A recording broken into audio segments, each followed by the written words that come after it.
والصلاة والسلام على رسول الله. maanta ay taariikhdu tahay 27 bisha July 2021 waxaaynu halkan isugu nimi munaasabada xil wareejinta agaasimo waaxeediyadii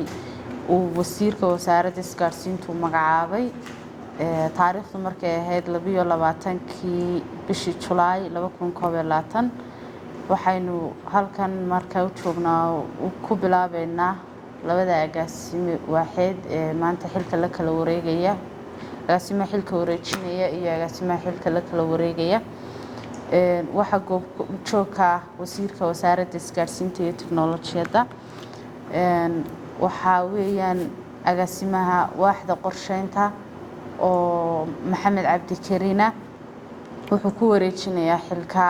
agaasimaha cusub dhawaan loo magacaabay Cabdiraxmaan Maxamed Cabdi waxaan rajaynaynaa inay si fiican oo wanaagsan inoogu dhacdo agaasimaha waaxda qorsheynta oo in muddo soo hayay xilka ayaa maanta ku wareejin doona agaasimaha cusub wixii document ah maxay ahayd ay la kala wareegayaan waxay ku kala wareegayaan xafiisyada ay ku soo kala tirsanayaan marka agaasimayaasheenu iyagana kelmad siin doonaa haddii la yiraahdo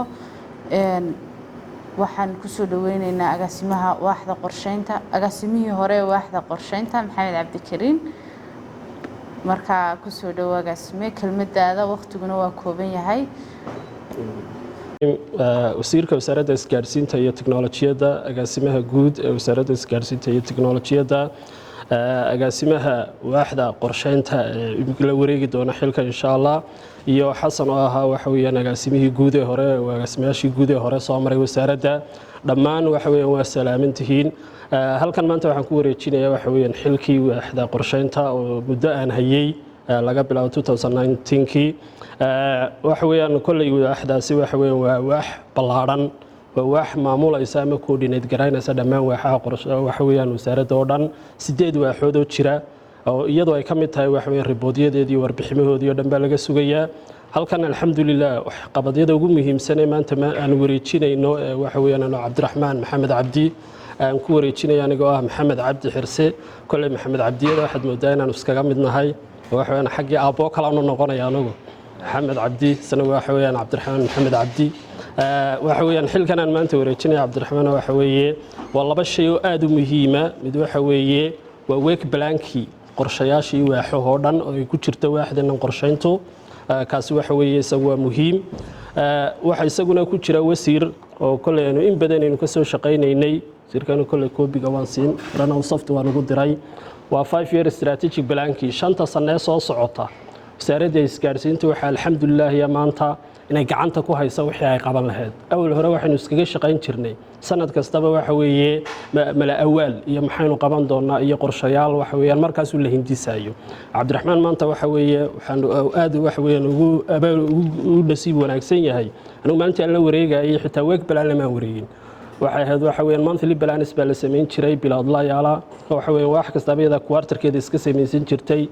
halkeeday ku haysay maanta waxa weeyaan qorshihii sanadkan 2021 uu dhameystiran yahay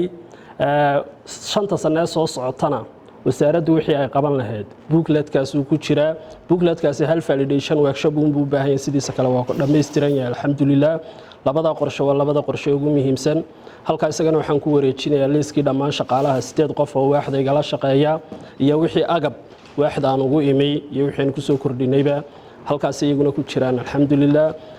aad baad mahadsantiin wasiirka iyo wasaaradda isgaarsiinta iyo agaasimaha guud kulay wasaaraddii kamaan tagin oo waxa weeyaan waax baan ka wareegayaa waliba waxaan u wareegayaa waaxdii booste hore aan joogay oo muddo aan iyadana ka soo shaqaynayay waxa weeyaan aan khibradeeda u hayay aad baan mar labaad ugu mahadnaqayaa jaaniska labada wasiirka isgaarsiinta iyo agaasimaha guud ee isla garteen in wasaaraddii wali aan ka sii hayo Cabdiraxmaan waxaan ku leeyahay Cabdiraxmaan Maxamed Cabdi ku soo dhawow xilka wasaaradda team wanaagsan oo waxa weeyaan aqoonteedii leh wasiirka iyo agaasimaha iyo la taliyayaasha iyo dhammaan agaasimaha waaxdeeda runtii rag la soo xulaya ayaad maanta la wareegaysaa waxaad sidoo kale la wareegaysaa wax qabadyadii sanadka oo dhan qorshaysnaa iyo shanta sano soo socdaba wuxuu baa ku haray waxa weeye ambaqaadkoodii iyo dabagalkoodii iyo halkaa waxa weyn insha Allah de waxa weyn waaxdu wax ballaaran intaas aan ku soo gabagabeynaa. Assalaamu calaykum waraxmatullaahi wabarakaatuh. Assalaamu calaykum waraxmatullaahi wabarakaatuh. wasiirka wasaaradda isgaarsiinta iyo tiknoolajiyadda, agaasimaha guud ee wasaaradda isgaarsiinta iyo tiknoolajiyadda, agaasimihii hore ee wasaaradda aad iyo aad agaasimaha xilka igu wareejinaya maxamed cabdikariim, dhammaantiin aad baan idin salaamayaa. mar labaad assalaamu calaykum waraxmatullahi wabarakaatuh. marka hore waxaan rabaa inaan u mahadceliyo wasiirka wasaaradda isgaarsiinta iyo tiknoolajiyadda oo runtii ii igmaday inaan xilkan aan wasaaradda ka qabto. aad baan ugu mahadcelinayaa. runtii waana ku faraxsanahay inaan ka mid noqdo wasaaradda isgaarsiinta iyo tiknoolajiyadda oo runtii ah wasaarad aan iminka isolan karo wasaaradda ugu horeysa wasaaradaha xagga hadday noqoto team work wada shaqaynta, mashaariicda iyo hawlaha ay qaranka u hayso. intaa kadib aniga hadalkaygu wuu kooban yahay. waxaan rajeynayaa insha allahu halkaa uu maxamed soo gaarsiiyey shaqadaa socotay insha allahu inaan ka sii anba qaado oo aan meel ka wanaagsan gaarsiiyo insha allah baan rajeynaya, aan ballan qaadayaa. qofkuna sideeda marka xil loo dhiibo waxaa waajiba inuu meeshii ay markii hore joogtay uu ka sii qaado, hore uga sii dhaqaajiyo, wixii ku soo kordhin karo oo uu ku soo kordhiyo. insha allah taana waan rajeynayaa inaan halkii hore ee la dhigay aan hore uga sii dhaqaajiyo. insha allahu intaasaan kusoo gabagabeynaya. wassalaamu calaykum waraxmatullahi wabarakaatu. maanta taariikhdu tahay 27 bisha Julaay waxaynu goobjoog u nahay munaasabadda xil wareejinta agaasimo waaxeedyada wasaaradda isgaarsiinta iyo tiknoolajiyadda kuwaas oo wasiirka wasaaradda isgaarsiintu magacaabay 22 bisha Julaay 2021. waxaa halkan ku sugan agaasimihii hore ee waaxda Telecomta, waxaa ku sii xiga agaasimaha cusub iyo ku-xigeenka waaxda Telecomta. waxaan marka hore u mahadnaqaynaa agaasimihii hore ee soo shaqeeyay waaxda Telecomta. sidoo kale waxaanu hambalyo iyo ducaba aan u jeedinaynaa agaasimaha cusub iyo tiimka cusub ee waaxda Telecomta. waxaa kaloo farxada in ay munaasabadda maanta ay xilka kula kala wareegayaan agaasimihii hore iyo qayb ka mid ah tiimkiisii uu la soo shaqayn jiray oo injineer Shaadiye ka mid tahay. waxaa kaloo farxada inay hablo ku soo biireen maamulka wasaaradda isgaarsiinta iyo tiknoolajiyadda. runtii waaxdani waa waaxda sidata magaca wasaaradda isgaarsiinta, waana waaxda ugu muhiimsan waaxaha shaqada ugu adag wada. marka waxaan u rajeynaynaa halkaa ay soo gaarsiiyeen agaasinkii hore ee waaxdu inay agaasinka cusubna kasii horumariyaan. munaasabaddu runtii way noo bilaabmaysaa. agaasimihii hore ee waaxda isgaarsiinta ayaynu kelmadiisa siinaynaa. waxaanu ku xijinaynaa agaasimaha cusub ee xilka la wareegaya. waxaynu mar labaad u hambaleynaynaa tiimka cusub ee hablaha ay la wareegaya maanta xilka. sallallahu alayhi wasallam. waxaan ka salaamayaa madaxda wasaaradda ugu horeeyay wasiirka isgaarsiinta teknoolajiyadda Dr. Abdulwali Sheekh Abdullaahi Suufi Jibriil. waxaan sidoo kale salaamayaa agaasimaha guud ee wasaaradda Aamina Xuseen Maxamuud. waxaan aad iyo aad idinku mahadnaqayaa in aynu ka soo wada shaqeynay in badan waaxda isgaarsiinta, maantana aynu ka shaqeyn doono haddii alla idmo waaxda halabuurka teknoolajiyadda. waaxda isgaarsiinta maalintaan la wareegay waxay 28 bishii 6 2018 maalintaas ilaa maanta waxa laga joogaa 3 sano iyo bil. waxa laga reebayaa 3 bilood oo aan waax kale mar joogay ICT-ga ahayd. intaaba anigu hal qaanuun baan leeyahay, hadba halkii lagu geeyo waa inaad ka shaqeysaa. wasiirku waxaan uga mahadnaqayaa waaxda oo markii hore noo magacaabay iyo waaxdan mar labaadka ii magacaabayba. waxaan aaminsanahay markasta inay tahay ahmiyaddu in laga shaqeeyo hadba halkii lagu dhiibo. waaxda isgaarsiintu maalintii la ii magacaabay qalabna ma yaalin shaqadeeduna aad bay u koobnayd faylal badan oo habaysanna way ku yaraayeen ilaahay mahaddii intaan joogay waxaan isku dayey bal in nidaamka shaqada uun la wanaajiyo si qofka iigu xiga oo u noqdo qof wax badan qaban kara oo aanu noqon qof meel maran ka soo bilaabaya waxyaabaha aan kor u qaaday waxa ugu muhiimsanaa dakhliga guud ahaan wasaaradda soo gala waaxdu waxay sideetaa magaca wasaaradda oo ah isgaadhsiin dakhliga aan soo xarayn jirnay waagaas celcelis ahaan 200 kun muu gaari jirin dakhliga maanta wasaaradda magaceeda ku qoran wuxuu kor u dhaafay milyan ilaa 100 kun oo dollar oo ay ku jiraan GST dadaal dheer kadib caqabado badan oo wasiirka iyo maamulka wasaaraddaba aanu kula kulannay qaybo kala duwan waxaan ku guulaysanay in waaxdu ay dhisanto waaxdu waxay yeelatay qalabkii ugu qaalisanaa ee wasaaraddu ay soo iibsato ahaa qalabka maamulka hirarka iyo hubinta taawarada inta aan waaxda joognay waxaan ku guulaysanay bal in ixtiraamkii ay shirkadaha kala duwan u hayeen wasaaradda guud ahaan uu soo noqdo waxaan ku guulaysanay ka tiim ahaan inagoo tiim ahaan wada shaqaynayna in aanu qalab iyo shaqaale iyo shaqo cusub baanu keenno waxaan ku guulaysanay inaan faylal dhammaystiran waaxda kaga tagno waxaan ku guulaysanay in xeerar iyo shuruuc kala duwan ay waaxdu yeelato lagu shaqeeyo iyo xidhiidho caalami ah iyo shaqaale dhisan oo tababaran maanta halkan qaybahan ku wareejinayo intaanan warqadan akhriinba shaadiye waxaan soo tusay qaybo kala duwan oo warqadan ku qoran si ay u sii fahanto waxay la wareegaysaa wuxuu yahay qaybahaasoo aan noqdaan qalabka yaalla ee qalabka hirarka ama gaadhiga iyo faylasha kala duwan ee waaxda xafiiska yaalla intaasun dee ku koobnaan mayse waxa halkan ku qoran mid waa in lagu sharaxaa mid waa in lagu fahansiiyaa mid waa inay si qoto dheer uga fahantaa qaybaha shaqada ay tahay waan dul marayaa waxaan isla soo aragnay gaadhiga iyo qalabka waxaana weliba nasiib wanaaga inay shaadiye tiimkii u horreeyey ku tababartay gaadhiga qalabka iyo shaqadiisa uu qabanayo faham badanna ay u hayso qalab kaloo aan ridsa ah oo isaguna spectrum master ah GPS yar oo loo iibiyey waaxda muddo hore intaas waa intaan soo tusay qalab ahaana sidoo kale qalabyada kala duwan ee stationary-ga ama xafiisyada yaallay miisaanta iyo kabadhada iyo xabaa la midka ah na way soo aragtay faylasha ugu muhiimsan oo ah oo ka kooban faylasha registrationada waraaqaha soo gala kuwa baxa GST-yada shaqaalaha faylkooda taxiska iyo xabaha la xidhiidha applicationada kala duwan ee lagu shaqeeyo intaas way soo aragtay waxay soo aragtay sidoo kale faylasha ay shirkaduhu leeyihiin waaxda yaalla xeerarka iyo shuruucda daabacan ay waaxdu leedahay ee yaalla iyagoo sidoo kale soft ah oo computerkana ugu reebay foomamka kala duwan ee codsiyada ah ee shirkadaha laga dalbado ugu dambeynna shaqaalaha ay waaxdu leedahay ayaan u magacaabay inta ay yihiin iyo sida ay uga kooban yihiin intaas ugu muhiimsanayd oo aan isla soo aragnay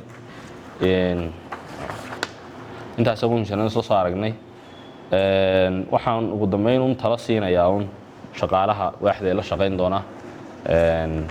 agaasimaha cusub oo waxa weeyaan in dadaal iyo aqoon kororsi ay muujiyaan oo intaa la joogo noloshu marba stage baa la taagan yahay sii joogayo qofku waa inuu markasta aqoontiisa kordhiyaa qofku markasta waa inuu dadaalkiisa kordhiyaa qodobka xiga waxa weeye in la maqlo maamulka ka sarreeya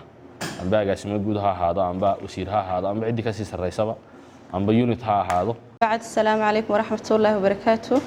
waxaan salaamayaa wasiirka wasaaradda isgaarsiinta iyo tiknoolajiyadda waxaan salaamayaa agaasimaha guud ee wasaaradda isgaarsiinta iyo tiknoolajiyadda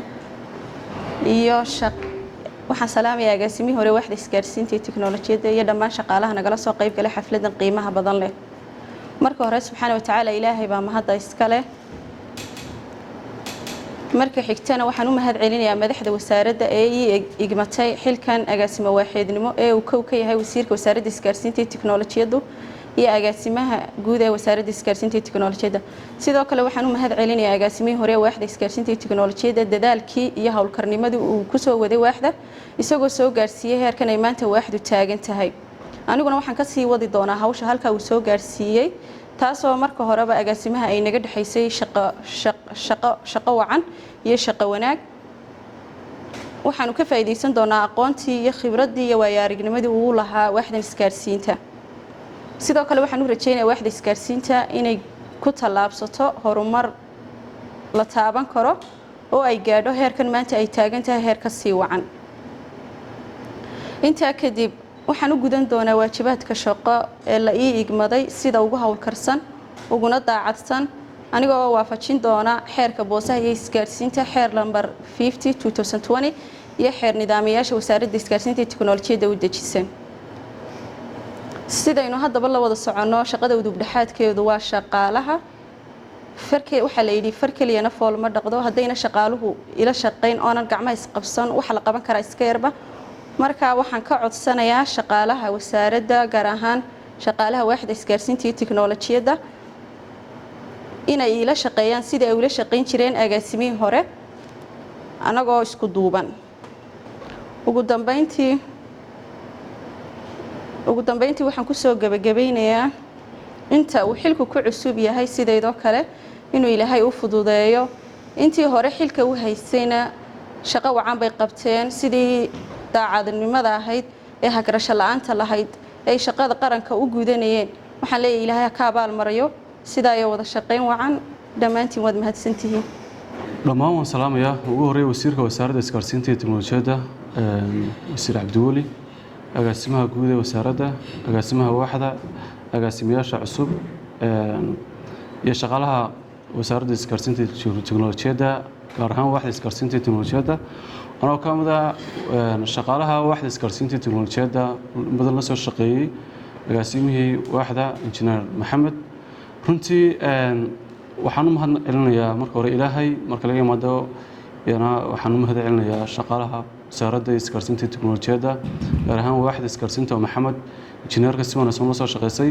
runtii waxaa weeye waaxdu marka hore waxaan oran karnaa waaxda ugu muhiimsan ee wasaaradda waana lafdhabartii waan halka wasaaraddu ka dhaaqday albaabka laga soo galo wasaaradda waan mahad celin kadib waxaan dareensanahay anigu maanta dareemaya farxad weyn runtii shaqo fiican aan soo qabanay iyo waxqabad fiican oo agaasimaha waaxdu soo qabtay mahadcelin intaasaan kaga imanayaa marka xigta waxaan soo dhaweynayaa walaalahay injineerada oo ah shaqaaleen wada shaqayn jirnay oo runtii aan hubo aqoontooda iyo kartida ay leeyihiin iyo xirfadooda kuwaasoo ah kuwo ka soo bixi karaa shaqada waaxda anaguna run ahaantii waxaan ballan qaadanaa inaan la shaqayn doono kulley maalin waa iska iman doontaa anaguna aan ka mid noqon doono madaxda wasaaradda oo runtii haddaan maanta la shaqayn weyno annagana taas bari nagu dhacasaa laakiin annagan taaba ka fakereen markasta waxaan ugu waajibay haddana shaqaalihii inaan la shaqayno sida maxamed loo shaqayn jirnoo kale mar labaad iyo mar saddexaad waxaan leeyahay soo dhowaada waaxda waa waxdiinii waxa weeye runtii waxaan ku faraxsanahay inaad ahayn dad dibadda naga yimid aad tihiin dad shaqadii iyo waxdii la sii haystay oo halkii kasii wada kara shaqada waan ku faraxsanahay inaad dardar cusub iyo insha allah la iman doontaan waan rajaynaa anaguna garabkiina nahay mar labaad mar saddexaad waa mahadsantihiin bismillaahi raxmaan raxiim maanta waxaa xilkii loo kala wareejinayaa labada agaasimihii hore ee waaxda hal-abuurka iyo tiknoolajiyadda oo uu wasiirka wasaaradda isgaarsiinta iyo tiknoolajiyaddu u magacaabay xilka agaasimaha waaxidnimo 22 bisha Julaay 2021 maxamed cumar iyo waynu kala wareejinaya agaasimihii hore waaxda hal-abuurka iyo tiknoolajiyadda ee wasaaradda isgaarsiinta runtii waaxda hal-abuurka iyo tiknoolajiyaddu waxa weeyaan waax shaqo badan u haysa wasaaradda isgaarsiinta iyo tiknoolajiyadda waana waaxaha ugu shaqada badan uguna firfircoon marka waxaynu rajaynaynaa in agaasimaha hore shaqo badan baa ka soo gashay waaxda hal-abuurka iyo tiknoolajiyadda in badan buu ka soo shaqaynayay meel fiicanna wuu soo gaarsiiyey runtii oo uu ka sii ambaqaadi karo agaasimahan cusub marka waa uga mahadnaqaynaa yaasiin cabdiraxmaan shaqadii wanaagsanayd ee uu wasaaradda isgaarsiinta iyo waaxda iyo guud ahaanba qaranka uu soo qabtay waxaana rajaynaynaa in agaasimaha cusub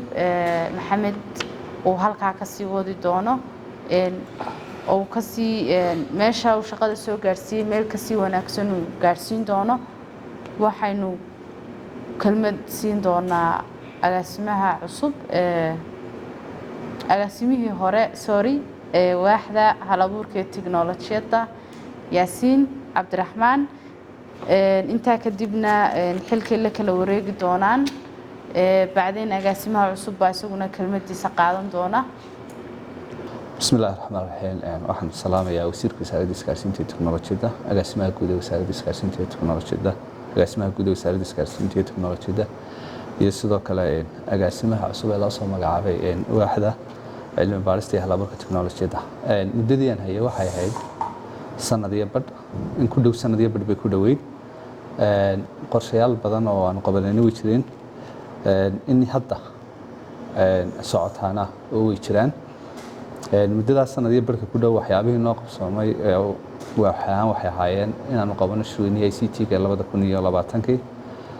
waxaa kaloo ka mid ahaa aasaaskii ururka ICT-ga Somaliland oo marxalado badan soo maray oo maanta taagan halkii ugu dambeysay oo hadhay shirweynihii la qabtay isagana oo socday muddo 2 sano ku dhow sidoo kale waxaa ka mid ahaa waxyaabahan qabanay waxaa ka mid ah tartanka halabuurka tiknoolajiyadda oo loo qabtay dhalinyarada Somaliland sidii kor loogu qaadi lahaa halabuurkooda tiknoolajiyadeed waxaa kaloo aanu qabanay waxa weeye dejinay siyaasadda halabuurka tiknoolajiyadda siyaasadda horumarinta halabuurka tiknoolajiyadda Somaliland oo wax weyn ka tari doonta halabuurka iyo wax soo saarka ICT-gaba dhiirigelin doonta dhalinyarada in ay sameeyaan halabuur cusub oo dalka iyo dadka anfaca soo kale waxaan wax ahaan qabanay inaan dejino hagaha cilmi baarista ICT-ga wax weyn ka tari doona isaguna wasaaradda gaar ahaan waaxda oo la xidha wixii cilmi baaris oo dhan la xidhiidha haddii wasaaradda gudaheeda laga qabanayo haddii laga qabanayo wasaaradda dibaddeedaba isna wuxuu noqon doonaa un hagaha la raaci doono markastoo la doonayo in daraasad ama cilmi baaris la sameeyo waxay waaxdu sidoo kale ay diyaarisay wareegto ilaalinta xuquuqda halabuurka ee la xidhiidha tiknoolajiyadda oo ah ICT Copyright Protection Directive maadaama aanu jirin Intellectual Property Right Act xeer ilaaliya laakiin in la helo haddana dhalinyarada leh halabuurka inay helaan wax xuquuqdooda ilaaliya saa daraadeed waxaan u diyaarinay markaa wareegto ku meel gaar ah inta laga soo saari doono markaa xeer ilaaliya xuquuqda fikir ee ay leeyihiin dadka halabuurka leh waxyaabahan qabanay waxaa ka mid ah sidoo kale si kor loo qaado fahamka iyo adeegsiga tiknoolajiyadda waaxdu waxay qabatay dood cilmiyeed ku saabsan deegaaminta aqoonta ICT-ga oo ahaa Soomaaliyeynta aqoonta ICT-ga si loo gaarsiiyo waxa weeye bulshadu isla markaana ay u adeegsadaan tiknoolajiyadda afka Soomaaliga in la Soomaaliyeeyo oo af Soomaali iyagoo ku qoran deetana qofku u fududaatay isticmaalkii adeegsigiisa sidoo kale waxyaabahan qabanay waxaa ka mid ah inay waaxdu soo saartay markii ugu horeysay warside ka hadla arrimaha horumarinta ICT-ga waxa kaloo waxaan aanu qabanay sidoo kale oo aan diyaarinay oo hadda aan gacanta ku haynaa oo meel wanaagsan maraya daraasada ma cilmi baaris lagu sameynayo dugsiyada sare si loogu daro maadada IT-ga dugsiyada sare Somaliland daraasadaas oo ciwaankeedu ahaa qiimeynta kaabayaasha iyo is-adeegsiga ICT-ga dugsiyada sare Somaliland marka iminka waxa uu waxaan sameynay policy study haddana waxa si rasmi ah loo soo ururin doonaa xogta kadibna xogtaas la analyze gareyn doona marka qodobadaas oo qodobadii aan ilaa hadda wax ka qabanay qodobaan wax ka qabanay wali socdaana way jiraan oo kamid yihiin in mar labaad la soo saaro nusxadii labaad in la soo saaro nusxadii labaad ee warsidaha ICT-ga Somaliland in la qabto dad cilmiyeedyo ku saabsanaa dhiirigelinta halabuurka ICT-ga sidoo kale aanu sameynay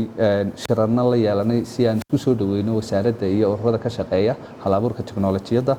oo aanu qabanay shirkiisii koobaad shirkiisa labaadna uu hadda noo qorshaysnaa isna inaanu qabano waxa sidoo kale oo qorshe ku jiray inta sanadkan inaanu qabano oo aan waxna ka sii qabanay diyaarinta sidoo kale waxa jiray barnaamijyo tababar oo loogu talagalay dhalinyarada halabuurka tiknoolajiyadda in loo qabto iyadoo loogu qabanayo markaa waxa weeye xarunta halabuurka tiknoolajiyadda dhawaan iyadana xariga laga jiri doono oo waxa kaloo ku jiray qorshaha iyadana waxa weeye shirweynihii ICT-ga Somaliland ee sanadka 2021 iyo qodobka ugu dambeeya ah isna hawshiisa aan ku jirnay waxa aasaaska sanduuqa horumarinta ICT-ga Somaliland waxa qodobadaasi waxa ahaayeen kuwa ugu dambeeyana kuwii aan doonaynay inta ka dhiman sanadka inaanu qabano waxna ay socdeen waxna iminka aanu bilaabinay markaa marka intaas wax weeye waxqabadkii waxaan insha Allah u rajeynayaa agaasimaha cusub ee loo soo magacaabayna inuu halkan iyo meel ka wanaagsan mustaqbalka u gaarsiin doono anagu waxaan nimid waaxdan oo ah bilow wax hore looga qabtay ay jirin aasaaskii ugu horeeyay waan u dhignay laakiin insha Allah waxaan filaynaa in halkaa meel ka wanaagsan u gaarsiin doono sidoo kale waxaan uga mahadcelinayaa xilkaan si aan hayay iyo xilalka hore wasaaradda ka soo qabtay agaasimaha wasiirka wasaaradda isgaarsiinta iyo tiknoolajiyadda oo waxa weeye ii magacaabay xilalka kala duwan ee wasaaradda salaatu wasalaamu calaa rasuulillaah sallallahu alayhi wasallam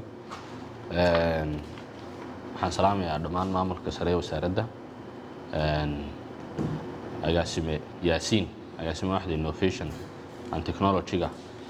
wuxuu ahaa agaasimihii koowaad ee waaxdan loo magacaabo looguna aasaasay iyada cusub bismillaahi raxmaan raxiim waxaan halkan u joognaa maanta inaynu xilka u kala wareejino labada agaasimo waaxeed agaasimihii hore ee waaxda boosta agaasimaha iyo agaasimaha cusub dhawaan loo magacaabay waaxda boosta labada agaasimo laba waaxood oo kale ku kala jiray oo loo kala bedelay xilka jaamac iyo maxamed cabdikariin runtii waaxda boosta waxa weeyaan waax aad u muhiim ah shaqooyin badan oo service badan iyo adeegyo badan oo u fulisa qaranka waxaana u yaala waxa weeyaan qorshayaal aad u fara badan oo u baahan in la dhaqaajiyo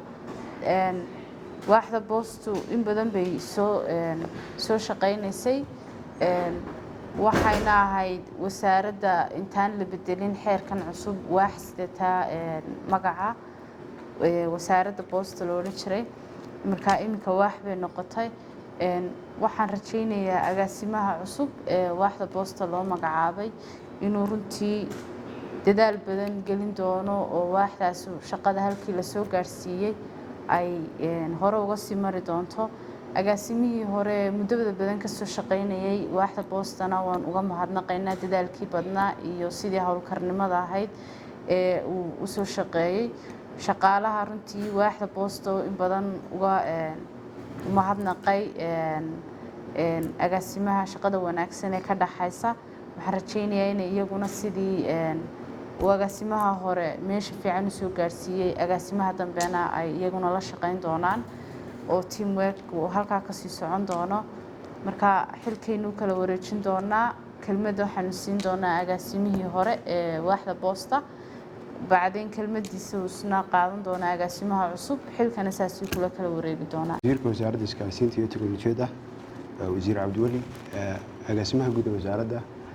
iyo agaasimo aamina runtii aad baan idinka mahad celinayaa wada shaqaynta wanaagsan mar walba wasaaradda ku wada joogno runtii maanta waxaan xaggan ku wareejinayaa waxa weeyaan waaxda boosta oo muddo sanad iyo bar ka hor aan la wareegay oo waqtiga ay ahayd bishii 12keedii 2020kii maanta ay tahay bishii 7/7/2020keedii 2021kiina aan runtii ku wareejinayo runtii muddada aan joogay waaxda waxaa jirtay waxaan ku soo kordhinay waxyaabo halabuura iyo waxqabadyo muddada aan ugu mid xaggan waxaan runtii ku hayaa waxa weeyaan oo faylkii markii laygu wareejiyey waxqabadkii waqtiga maxamed igu wareejiyey heerkii ay maraysay iyo xogta imka xaggan marinayno marka haddaan si guud u yar dul maro waxyaabaha noo qabsoomay xilliga waxaa ka mid ah waaxda intii aan joogay sanad iyo barkaas waxaan samaynta nidaamka cusub ee waaxda boosta ku shaqeyso imka ay ku shaqeysto applicationkan e-postka waxaa ka mid ah inaan shaqaalihii iyaga laftigooda ka shaqaynayna iyaga laftigoodina shaqadoodii ku tababarno waxaa ka mid ah samaynta nidaam cusub oo runtii markii hore wasaaraduhu markay feedback naga doonayaan ay ku dhibaatoon jireen oo isagana isla systemkaas ku dhex jiro warbixinaha bilaha iyo 6 biloodlaha iyo sanadlaha marka wasaaraduhu naga soo dalbadaan aanu siino iyo wasaaradaba waxaa ka mid ah wasaaraddan waaxdan lahayn inta badan xeer nidaamyo runtii isagana waqti gelinay aan diyaarinay xeer nidaamyo ay waaxda ku shaqeyso waxaan kaloo iyadana diyaariyey qoraalkiisoo qabiyo qoraal ah policy oo qaybtii koowaad aan soo saaray oo iyadana aan gacanta ku hayno waxaa ka mid ah habraacyo waaxda u gaara oo runtii habraacyo ma jirin procedure la raaco waaxda qofka marka boosta shaqooyinka waaxda boosta maadaama ay badan yihiin marba qayb laga shaqaynayo markaasaan waxaan samaynay habraacyo waaxda ku shaqayso oo ay ku hawlgasho waxaanu diyaarinay iyadana samaynay heshiisyo aanu maadaama aanu nidaam cusub ee waaxdii ku soo kordhinay heshiis aanu ugu talagalnay howlwadeenka iyo waaxda u dhexeeya oo tusaale ahaan wasaaradaha kale aanu heshiisyo aanu ka saxeexnay ma jirtay markaa heshiiskaasaa qaybka isagana waxaanu kaloo iyadana samaynay inaan bal qaab cusub oo standard oo tigadhadii boosta iyadana oon daabacaaddeedii iyo samaynteedii baanu diyaarinay oo iyagana agaasimaha guud hayo waxaa ka mid ah envelopeskii runtii wasaaradduna waxyaabo inta badan suuqayna kasoo iibsan jirnay bushqadaha waraaqaha ayaa aynu ku ridayno taas laftigeeda qayb bay ka ahayd waxaa iyadana ka mid ah samaynta iyo keenista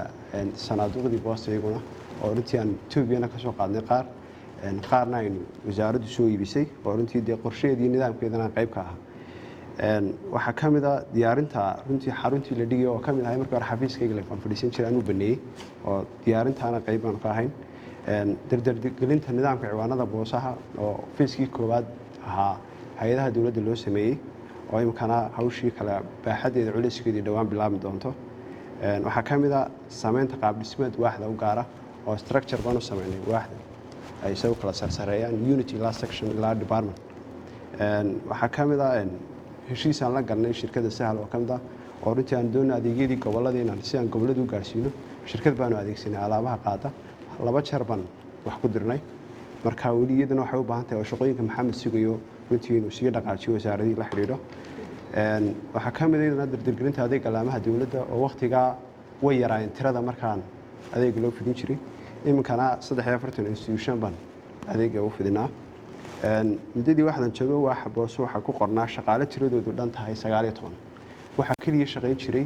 qayb delivery la dhaado waraaqaha qaado 6 qof ahayd iminkana waxa waaxda ku qoran 16 marka 16 ka 13 baa imka shaqada gacanta ku haya marka waa 3 qaybood bay u kala qaybsan yihiin oo qayb delivery-ga iyo qayb call center-ka fadhida iyo qayb sectionist iyo maamulayo iyaguna xafiisyadii fadhiya marka xaggan ay ku cad yihiin dhammaantood wixii tirada shaqaalaha iyo wixii qalab aan wareejinayno runtii xaggan ku soo cadeeyay waxaan ka tagay runtii ma jirto waxa kaliya hadhow weekend qorshe sanadeedkii iyo waxqabadkii runtii isagana software ku hayay ana soo daabacin laakiin waxaan soo daabacay habraaci oo runtii aan siri isaga ma hayaan kuwa kale waa la helayaa marka intaas uma kaga bixilaa waan uga mahad celinayaa waxa runtii si gaar ah uga mahad celinayaa wasiirka wasaaradda oo runtii markii waaxdii afraad soo gudbiyay muddada aan la joogay oo runtii kamid ah waxay kamid tahay in qofka hogaamiyaha leadershipka marka la joogto waxa jirta waxyaabo badan oo ka baran doonto marka wasiirka runtii aad baan uga mahad celinaa wada shaqaynta wanaagsan iyo kalsoonida mar walba uu igula shaqeeyo agaasimaha guudna runtii muddadii koobneed ee waaxda ka wada shaqeynay sidii wanaagsan la shaqeysay runtii iyada aad baan uga mahad celinayaa maanu kala tagin waan wada joognaa wixii shaqo muhiimaduna waxa weeye shaqada qaranka marba xagga lagaaga diro inaad ka qabato haddii beer lagu yidhaahdo inaad waraabiso marka muhiimaddu waa intaasun xilku iyo masabku waa isku midun marka insha allah intaasu markaa bixinaa badan odhan maayo oo de waxa weeyaan hawl badan baa iga sugaysa halkaa laftigeeda waan garanayaa agaasime jaamac in badan baanu soo wada shaqaynay oo waaxdan balaarinkan imika tegaysa laftigiisu markii hore u joogay waxa raggii hore igu wareejiyey buu ahaa wada shaqayn wanaagsanna way naga dhaxaysaa aadna waxa weeye waxaan ugu soo dhaweynayaa insha allah inaan weli nala joogo wada waxa isaga laftigiisu waaxdii shaqaaluhu u wareegay kanu tegay wasaaraddii waxa weeyaan iswarwareejintan iyo isbedelkana waxa waa sunnaha dowladnimo bismillaahi raxmaani raxiim maanta bisha taariikhdu taa 27 waxaan xilkii wasaaradda xilkii waaxda digitalizationka si rasmi ugu wareejin doonaa agaasimaha cusub loo soo magacaabay agaasimo Cabdirasaaq oo ah nin in muddo ah baan wada shaqaynaynay oo aanan hubo inuu si buuxda uu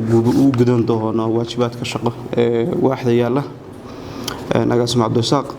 wax kaloo aan oran karo inaan ugu duceeyo positionka in ilaahay ku asturo ayuun baan odhan ilaahay Cabdirasaaq ku asturo positionka xilka lagu soo magacaabay Cabdirasaaq waxaan ku wareejin mas'uuliyadihii iyo dhammaan wixii waaxdu lahayd oo ay ku jiraan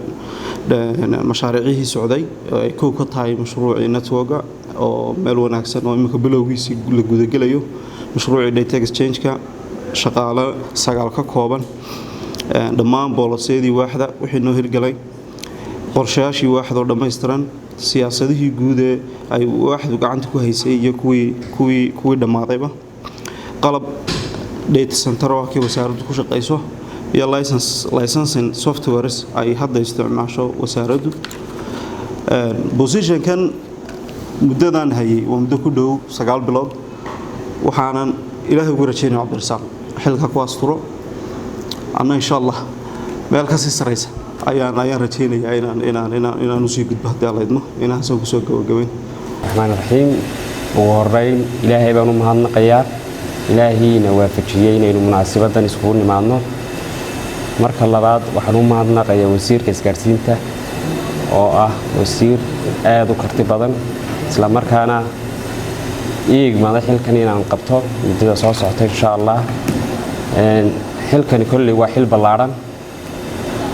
waa xil u baahan karti waa xil u baahan aqoon waa xil u baahan dadaal intaaba insha allah waxa weeye waan ku tala jiraa inaan intaaba sameeyo hadduu ilaahay idhaahdo ilaahayna waxaan ka baryayaa inuu xilka igu asturo intaan hayo mustafa saaxiibkay mustafana waxa weeye kolley waa saaxiib in badan aan wada shaqaynay projectyo badan waxyaabo badan baan ka soo shaqaynay mustafa waan ogay karti badan iyo dadaal badan inuu geliyo waaxdan insha allah waxaan filayaa inaan kartida iyo dadaalka aan gelin doonaana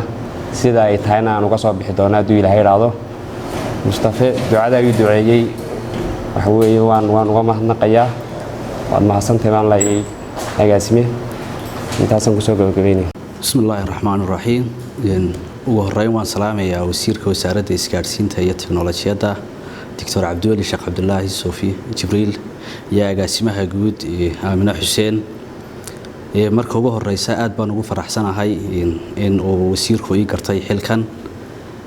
runtii waa mas-uuliyad weyn anigoo wasaaradda ka maqnaa 2 sano u dambeysay oon kaga maqnaa waxbarasho oo dalka dibadiisa ah oo scholarship isla wasaaraddan ay dirtay aan ugu baxay dalka aynu jaarkan ee Itoobiya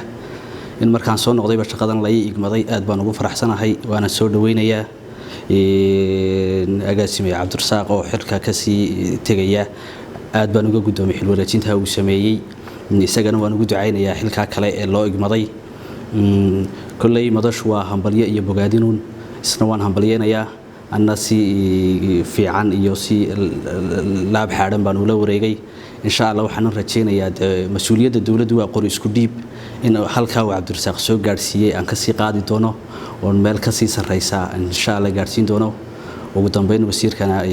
waa aad baan uga mahadnaqayaa mar labaad iyo mar saddexaadba maanta waxaynu halkan xilka ugu kala wareejinaynaa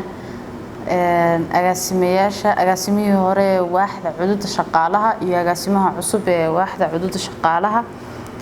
agaasimihii hore ee cabdirasaaq xuseen faarax oo in muddo ah kasoo shaqaynayay waaxda meel wanaagsanna soo gaarsiiyey shaqo wanaagsan soo qabtay ayaa maanta xilkii ku wareejin doona agaasimaha cusub waaxda cududa shaqaaluhu waa waaxda ugu shaqada adag waana meesha wasaaraddu ka dhaqaaqdo wasaaradda shaqada waxa qabta shaqaalahana maamulkoodii baa maanta halka fadhiya marka waaxdaasi muhiimadaas ay leedahay runtii intii wasaaradda joogay shaqaaluhu way ka mana sheegteen cabdirasaaq shaqo wanaagsan buu soo qabtay si wanaagsan buu runtii ay u soo wada xidhiidhkooda iyo dhaqankooda wanaagsanaa intaan aniguna muddadan wasaaradda joogay runtii maan maqal agaasimahanu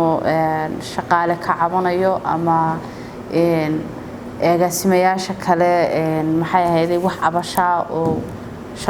waaxda soo dhaxgalay waana wuxuu ku amaanan yahay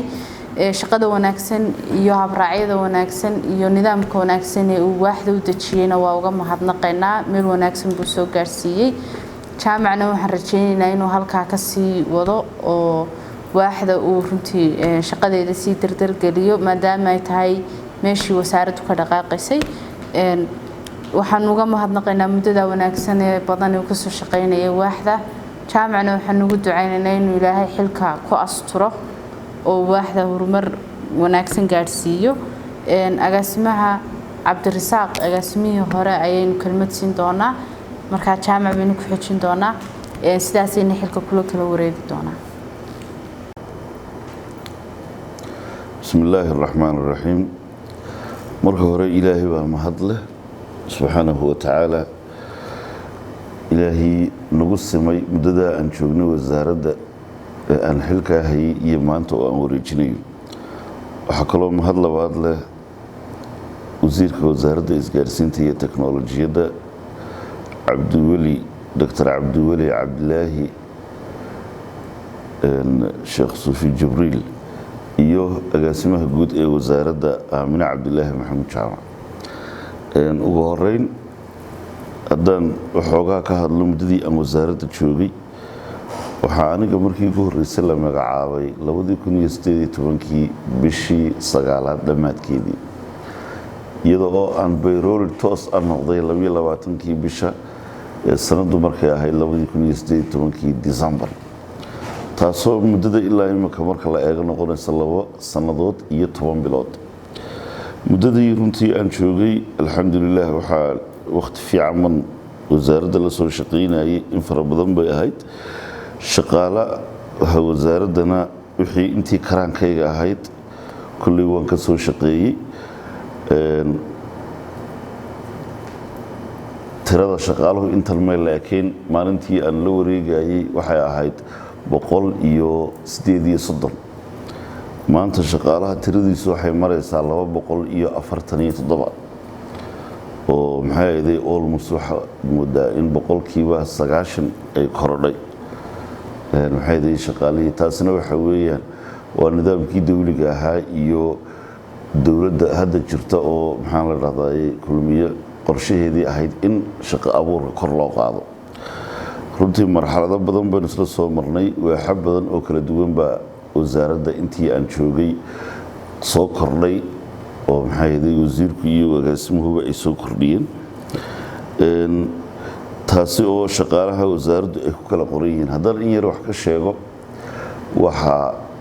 shaqaalaha 247 ka ahay 180 ka mid ahay waxay ku qoran yihiin xarunta 59 waxa ay noqonayaan inta ku qoran gobolada waxay isugu jiraan shaqaalahaasi shaqaalo kuwii shaqo qaran ee hadda soo baxay ah qaar 30 qof oo hadda imika aynu qaadanay oo dhawaan maxay ahayd insha Allah u jaamac uu la kowsan doono orientation kooda iyo mataqaanaa maxay ahayd induction koodii iyo intii hore u sii joogtay waxaan hore uga sii gali doonaa xil wareejinta iyo documentationska iyo waaxda waxyaabihii mataqaanaa ay lahayd waxaa halkan ku sheegan oo xafiiska qalabkii uu lahaa ka mid ah inaan wareejin doono desktop 3 xabadood ah oo HP black color ah 3 printer oo 2 ka mid ah HP ay yihiin midna uu yahay Canon hal computer desktop ah oo all in one ah total markaas 4 bay isku noqonayaan kombiyuutaradu armchairs ko 3 ah iyo kuraasada caadiga ah oo 4 noqonayo oo 7 isku noqonaya halka 3 kabadh oo 2 ay yihiin maxaa la radaa kuwa dhaadheer taagan midna mid kuwa birta ah dustbin xabad extensions kuwa 3 oo ah fiishashkii telefoon hal water cooler trayada mataqaanaa paperska la saaro 2 ah hal marawaxad fingerprint machine intaas waa qalab wixii ahaa waxa kale departmentka ay leedahay ama ay leedahay fileska nooca loo yaqaan soft files ama software ay uga jeedaan waxa jira SMS package aan wasaaradda ay isticmaasho shaqaalaha lagu la xiriiro kaasi oo isagu noo fududeeya in shaqaalaha dhammaantood baan one time u diri karno fariin kaasi oo application-kaasi dhambaal loo yaqaano oo isagana aan ku wareejin doono passwordkiisa iyo wax walba waxaa kaloo jira software loogu talagalay in waaxda shaqaaluhu ay kaga shaqeyso arrimaha la xidhiidha shaqaalaynta iyo wixii cusub ee la qorayay iyo payrollka iyo dalicistiisa oo ifmis program la idhaahdo. applicationkaasi username buu leeyahay, waxaana uu leeyahay password. insha allah isagana waan ku wareejin doonaa. waxaa runtii fiican iyaduna meesha ku jirta documentationskii kale ee iyagu fileska ahaa ee waaxdu ay ku shaqaynaysay, oo ugu horeyn foomamka iyo guidelineska iyo habraacyada ay leeyihiin shaqaaluhu oo 9 ka kooban form iyo proceduralka oo isugu jira marka fasaxa la qaadanayo qofka marka yani waxyaabahan guidelineska shaqaalaha oo hay'adda shaqaaluhu ay nala wadaagtay. waxaa jira shaqo qeexidyo ay shaqaaluhu ay iska leeyihiin 43 shaqo qeexidood ama job descriptions 8 department oo dhan ah. waxaa kaloo documentationska softiga aan ku hayo ee aan wareejinayo ka mid ah allahuma salli calaa maxamed siyaasadda shaqaalaha ee wasaaraddu ay iska leedahay. waxaa jira mid u gaar ah oo 2010kii dhexdeedii aan ka wada shaqaynay waaxdu iyo ay ka wada shaqeeyeen garyaqaano kaasiyoo runtii loogu talagalay in shaqaalaha wasaaradda iyo manualkaasi lagu hago. waxaa jira qorshayaashii folder uu ku jiro oo ah planskii wixii qorshe ahaa ee waaxdu iska lahayd, warbixinahoodii baa jirto iyaduna folder gaar ah iyo xog liiskii shaqaalaha ee wasaaraddu ay iska lahayd. intaa waxaa dheer oo runtii aan halkan inaan ku soo qodobeeyo kiilooba, laakiin aan ku hayaa soft document aan ka wada shaqaynaynay hay-adda shaqaalaha dowladda oo ahaa maxaa la dhahdaa xafiiskan dib u habeynta iyo horumarinta shaqaalaha ama restructure iyo reorganization maxaahaday office-ka ay iska leeyihiin hay-adda shaqaaluhu. taasi oo ahayd nidaamka waa civil service strengthening program ama remodernization. buuggaasoo runtii qoraal iyo documentation aanu gudbinay annagoo ahaa markaa waaxahan iyo waxay ku saabsan iyaguna ay noogu soo dareeyeen waxa ay nagu soo kordhin karayaan. intentionkii ujeeddada ugu weyn ee laga lahaana ahayn dib u casriyeyntii iyo dib u habeynta shaqaalaha mashruuca dib u habeynta ee World Bank uu bixinayo, oo runtii ay aad noogu ammaaneen xogtii aynu siinay oo wasaaradaha kale markii loo eego inagoo aynu lead u noqonay 8 wasaaradood maanta ay gacanta waxooda ku hayaan taayadina ay soo complete garowday. taana waxaa aad ugu mahadnaqayaa agaasimaha oo aad isaguna noogala shaqeeyey oo maxay hawshaasi u soo taagnaa. ugu dambeynna hadda maxay ay marayso final touchkii. intaas waa waxyaabihii aan wareejinayay. waxaa kaloo aan sii raacin lahaa saaxiibkii jaamaco hawsha la wareegayay isaga laftiisa inaanu ahayn nin ku cusub oo insha allah la qabsan doono, waayo waxaan ugu yimid jaamac isagoo waaxdaba ay hoos timaado berigaasoo laga hoos saaray oo adminka ah oo runtii shaqaalihi odhanna dadka wada warhaya hore uga soo shaqaynayay. iminkana intaa yaray isbedeshay waxaa weeyaan waa intii oo in yar lagu daray si fiican baan ula qabsan doonaa, waanan hubaa inuu ka soo bixi doono shaqadaasi. mar labaad iyo mar saddexaadna waxa aan u mahad celinayaa wasiirka wasaaradda isgaarsiinta iyo teknolojiyadda fursaddaa uu siiyey ee ahayd in aan maxay ka noqdo wasaaradda agaasimaha waaxda shaqaalaha. agaasimo guud oo ah maxay agaasime aamina oo iyadana aad uga mahad celinay muddada ay joogtay qaabkii aan u wada shaqaynaynay iyo runtii wixii tala iyo tusaale ah ay nagu soo korinaysay. iyadana mar labaad aad baan uga mahad celinaya. wasiirkii agaasimahaba marka hore aad baan ugu mahad celinayaa. cabdirasaaq oo maanta xilka wareejinayna isagana waan runtii waan sii sagootineynaa. runtii cabdirasaaq waaxda marka laga hadlayo waaxda shaqaaluhu marxalado kala duwan bay soo martay. mar waxaa jirta ay section ahayd. wasiirku markii uu yimid department buu ka dhigay. waqtigaa waan xasuustaayo admin baan ahaa section bay ahayd. weliba waqtiyadii ugu dambeysay imika xarunta waxaa ku qoran 188 laakiin xarunta berigaa 106 qof ku qornaa shaqaalaha. goboladana 41 baa ku qornaa. xagga imika gobolada 59 ka yihiin. marka xagga farq weyn baa runtii shaqaale badan baa ku soo kordhay. runtii maamaabaa waxay tiraahdaa abaskuul wariskuma seegana haddana yani tusaalaha waxaan usoo qaatay yani xog badan baan shaqaalaha ka hayaa nin ka warwar qaba ama shaqaalaha xogtooda inta badan ma yihi waxaana rajaynayaa hawshaasi dee waaxda shaqaaluhu waa meesha keliya shaqaalaha laga maamulo oo haddii wasaaradda runtii shaqaalaha ayna jirin dee shaqo cidima qabateen waana meelaha ugu muhiimsan human resource wax laga dhaqaajiyo runtii aad baan ugu mahad celinaya wasiirkaiyo agaasimaha guud mar labaad waxaana rajaynayaa shaqada inaan si fiican uga soo bixi doono cabdirasaaq oo runtii waaxda wax badan ka soo qabtay oo runtii structurekeedii iyo qaabeynteedii iyo waajibaadyadii iyo boolisiyadiiba u soo diyaariyey runtii inaan waaxda uma baahna inaan dib ugu noqdo laakiin waxay u baahan tahay inaan hore uga sii soconno marka insha allah waxaan rajaynayaa inaan aniguna runtii waxaan kusoo kordhin karo qorshayaashayda marka inaan wax badan ka dhaqaajin doono marka aad baan ugu mahad celinaya